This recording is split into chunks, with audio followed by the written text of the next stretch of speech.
What's up, nitrogang? Today we have an XTM X Factor on the workbench. From my understanding, this truck came out in 2004, and it was a nitro rock crawler, solid rear and front axle, nitro RC ready to run truck, produced by XTM. Now let me remove the body. This is the red version, and it has XTM 24.7 engine, as you can see right there. Sorry, having a little... Okay, there we go. And I have two of these engines right in my bench. Now this one has this is the generation 2 with the large cooling head. This is the older version with the smaller beehive cooling head.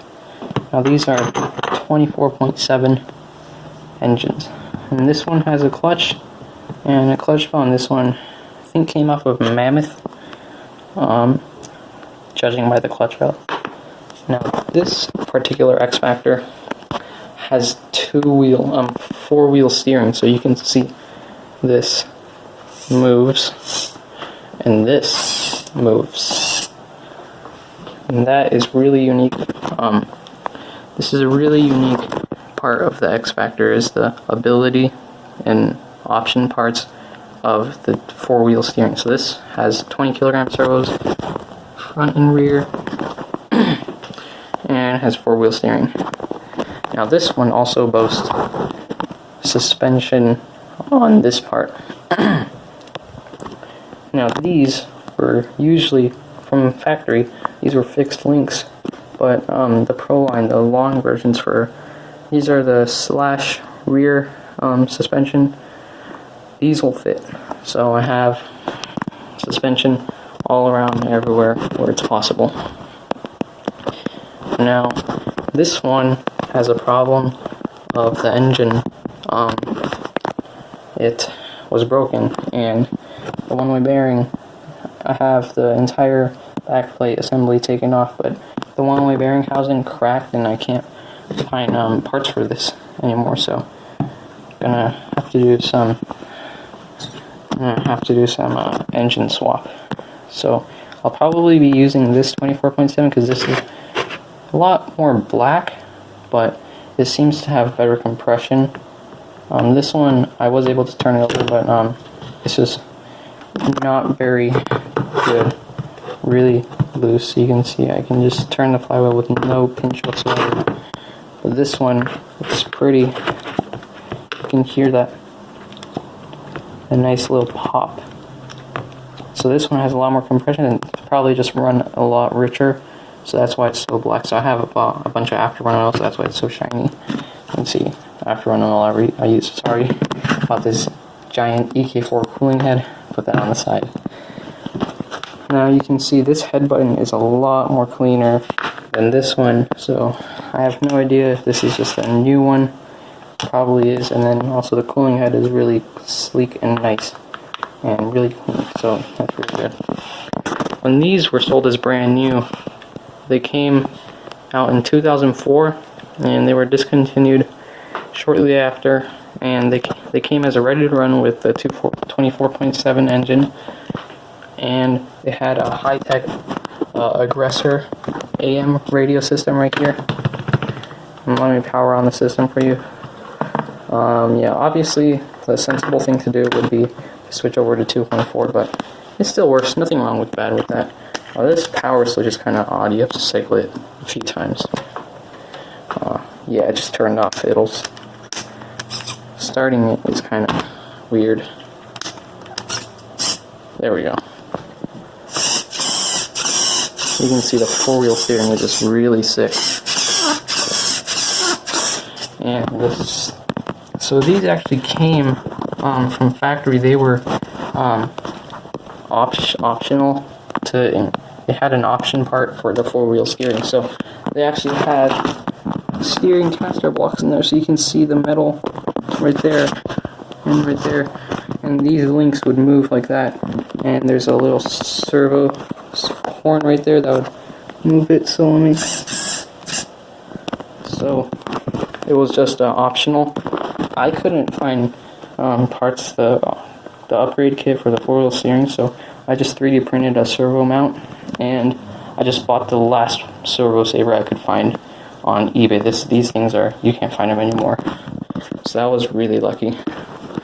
So yeah, steering, nothing exceptional, just a regular hitec, I'm pretty sure, servo. However, this thing does have metal gear, so I don't know if this thing has more torque or something, but it's a nice thing to have. I usually, in my T-Max and stuff, I usually run all plastic spare gears right here. Let's see on this one. So this particular X Factor has a Great Plains failsafe. No, this is, sorry, not Great Plains. So this is Hangar 9 air guard. So you can see as I turn off the radio system, it goes to a preset brake position. So yes, quite reliable.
What's up, Nitro Gang? I got the X Factor running.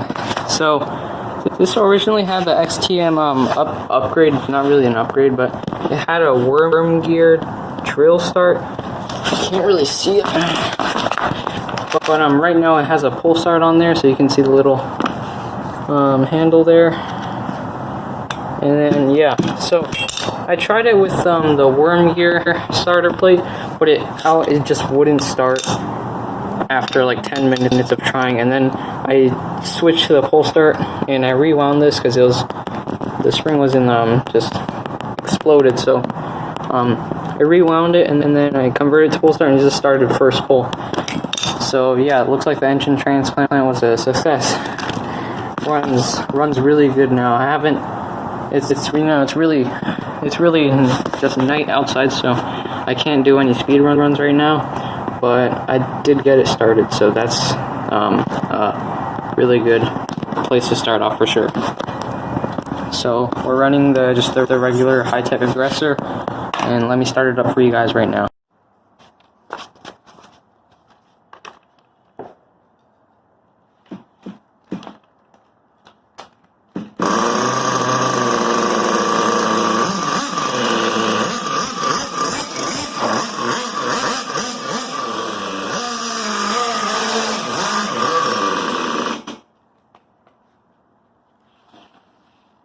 So it did cut out there just now, but I mean it's still getting in the tuning process.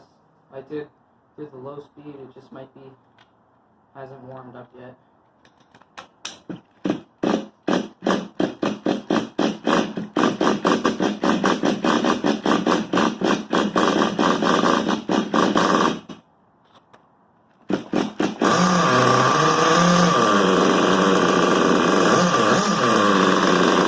Is a little bit low.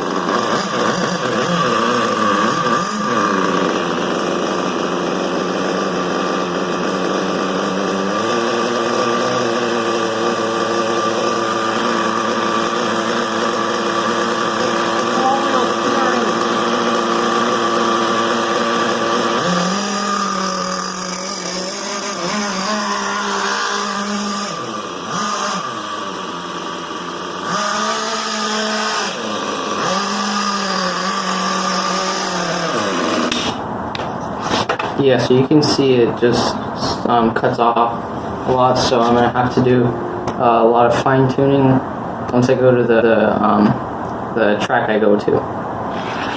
So that's it for this video. Thanks for watching all the way to the end. It's a really fun restoration. A lot of problems, as you can see, with the engine, mostly with the one-way bearings cracked, but it's a really nice car, and I really want one. Been looking for one, but I just can't find it. Really rare stuff. Thanks so much for watching, Nitro Gaming. I'll see you next time.